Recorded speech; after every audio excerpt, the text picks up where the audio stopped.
Good morning, good evening, good afternoon. However you access this video, this would be a video support for our asynchronous discussion. So I'm here in school while you are, you should be at your houses because the engineering building is currently in renovation. Okay, I think we already kinematics. Chapter 2, we're already on relative velocities, so let's try this one. A video support.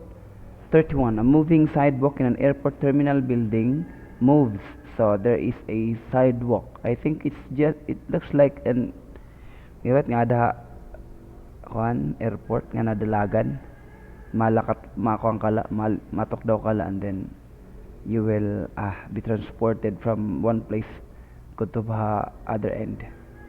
So the maybe we can draw this one. Airport terminal building moves 1 meters per second and is 35 meters long. So you have a sidewalk. Maybe drawing is important, even though I know I'm not good in drawing, but I don't have a choice because really you can analyze things with simple drawings. So let's say this is your sidewalk.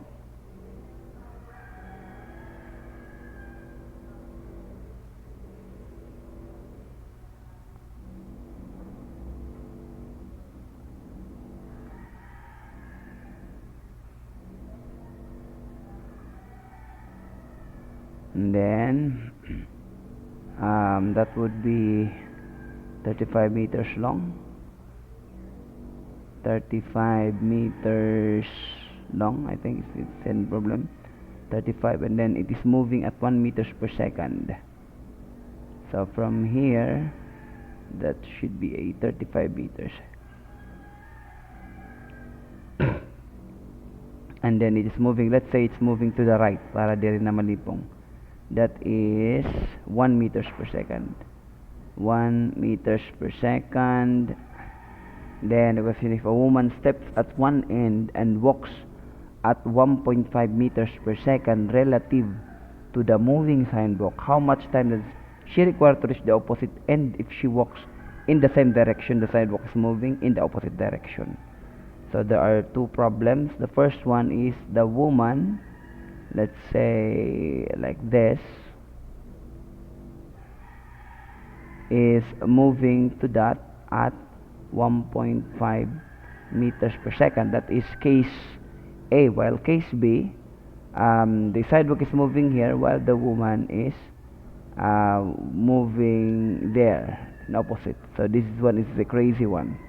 Why would she be moving against? Well, but anyway, that's the problem. That's the second one at 1.5 meters per second. Actually, I usually just follow the formula. The formula states that you have to know the velocity of the woman with respect to the airport. Let's say the airport. Okay, so the woman with respect to the airport, that would be you look at your formula. Ano ba yung formula?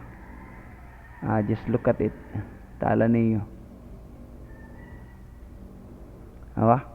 So VPA, VPB, VBP, BBA. Baga nakakancel la ini nga B. And then you have VPA. Ang malatiya ka simple pag follow ito. So meaning, from my drawing, what I want is the velocity of the woman with respect to the airport or with respect to the earth. Okay? Airport na la. Because the airport is not moving while she is standing at a moving sidewalk.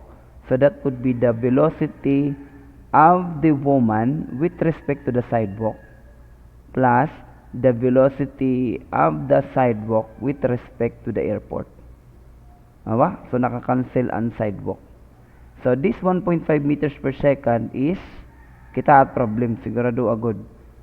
Terminal building moves in an airport terminal building moves at 1 meters per second.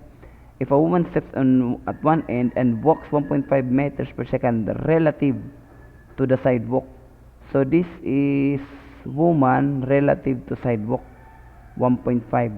Woman with respect to sidewalk. So with respect to sidewalk, that is the 1.5. So diretso line here. So you would have velocity of the woman with respect to the airport. Let's go back to the question. How much time does she require to reach the opposite end in if she walks in the same direction? So that time would be with respect to the airport. Okay, so as if you are saying this v here, woman with respect to the airport, should be dissolved in terms of distance per time, and then you would have time that would be x all over distance. But we know the distance, that is 35 meters. Okay, so our only problem here is the woman with respect to the airport, and that is equal to 1.5 meters per second, because they're going, so kung positive to the right, so the first one is positive and positive for your VWS and VSA, the sidewalk with respect to the airport.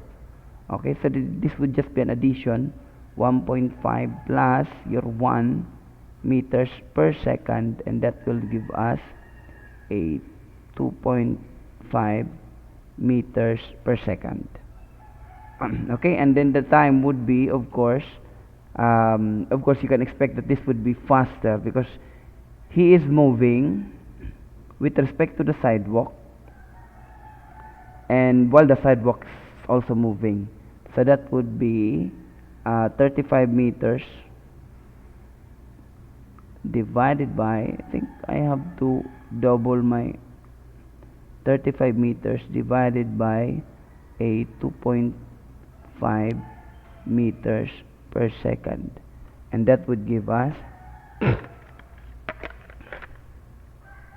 35 divided by 2.5, and that would give us 1.2 seconds. So it will take her 1.2 seconds to reach the opposite side. So this is letter A. How about for letter B? If she is moving against the 1 meters per second, so what happens is you would have the velocity of the woman with respect to the airport is equal to, actually it's still the same, because still the same, but the still same formula, but the woman with respect to the sidewalk is negative, so that would be a negative 1.5 meters per second, and then plus you have 1 meters per second, so that would give you, of course, 0.5 negative. You would have a negative 0.5 meters per second. So the negative here is stating that he is just going to the opposite side. Kay kung diri tiya mag-opposite side, diri niya matatangpos ito nga 35 meters. So it is expected that your answer should be negative. Okay? Or you can dissolve the x, which will also be negative. Of course, that would be x would be equal to 35 meters.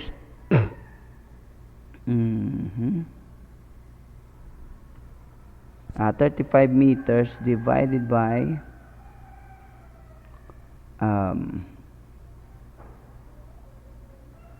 35. I was thinking kung ma-negative kapitim 35.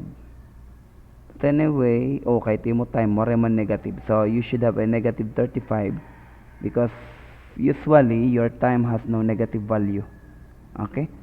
Negative 35, and then you would have a kay gin reference ta kasi nga di 0. So kung gin reference ta nga di, tapos 0 di it aton lagi hapon value ti pakadi is negative 35, so the same.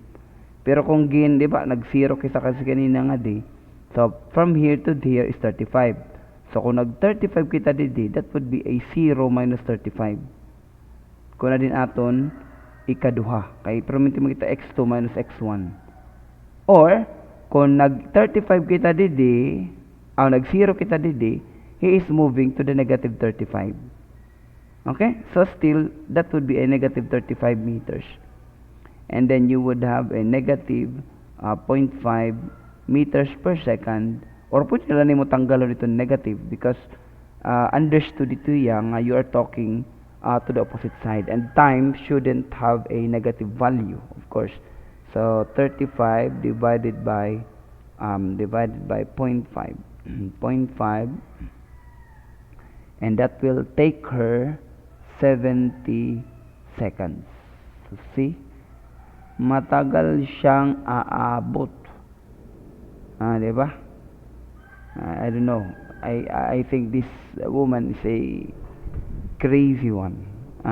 Anyway, so forgive my harsh words. But anyway, maybe she's just playing, or even I. Okay, it's also playful. But anyway, that's the answer. So you could think of it as, of course, kung madalagan kahit na dalagan, you are stepping on it, mas malaksi ka talaga. And then if you are against with it, di ba, parang escalator na sakay kahin, ti paubos pero ti paigbawan ni escalator, mahinig ka talaga. So the same principle with this one. Okay, thank you guys for listening. Anyway, I have a correction. Ade malangayan. Agi, bangin kanina naging correct na niyo. Anyway, this is a video, so I don't to edit this one. Anyway, so that is 35. Nagkamali lang sa pag-compute. 35 divided by a 2.5. 35 divided by 2.5, that is a 14 seconds. Sorry. So this is a 14 seconds. Okay? So thank you guys for listening.